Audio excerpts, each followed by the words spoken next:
থেকে একদম সোনার নাকছাবি এটা ভিতরে ভরা আছে। তো যখন দিদি পারলে তো দিদিকে দেখাবো, তো দেখা যাক দিদি পারে কিনা। তো এই থাম্বনেলটা দেখেই আমি গেছিলাম যে এই দুর্মূল্যের বাজারে যেখানে সোনার এত দাম, সেখানে সামান্য ফুচকা বলছি এই কারণেই, কারণ মোটামুটি 10 টাকা 20 টাকা 50 টাকার মধ্যে ফুচকা পাওয়া যায়। আর সোনা সেখানে লাখ টাকার ব্যাপার। একটা সোনার নোজপিনও কম করে 3000 টাকা, আমার আইডিয়া অনুযায়ী কম, একদম মিনিমাম বলছি। তো সেখানে এই দাদা ফুচকা, যে চ্যালেঞ্জের ফুচকাটা, সেটা খেতে পারলে একটা সোনার নাকছাবি দিচ্ছে। সত্যি কিনা সেটা দেখার জন্যই আমি গেছিলাম। এই ভিডিওটাও আমি করেছি, এই ভিডিওটা আমি আগে ছেড়েওছি। তো হ্যাঁ, সত্যি সোনার নাকছাবি দাদার কাছে আছে এবং সেটাই ফুচকাটা খেতে পারলে দিচ্ছে। কিন্তু এই ফুচকাটা খাওয়াটাও খুবই চ্যালেঞ্জিং ব্যাপার।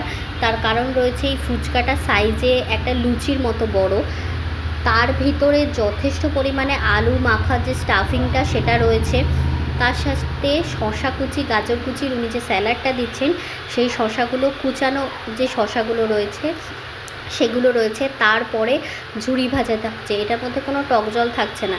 তো এই ফুচকাটা একবারে খাওয়া, একটু টুকরো কোনো, যদি ওই ঝুরি ভাজাটার একটা টুকরোও পড়ে যায় তাহলেও সে ডিসকোয়ালিফাই হয়ে যাবে, মানে সে আর পাবে না। তো এটা খুবই চ্যালেঞ্জিং। আর খুব, যারা ট্রাই করছো তাদেরকে বলবো খুব সাবধানে খাবে, কারণ আমার গলায় লেগেছিল।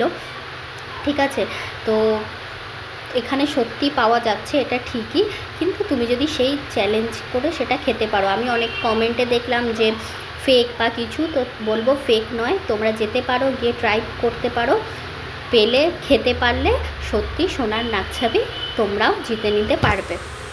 ধন্যবাদ সবাইকে।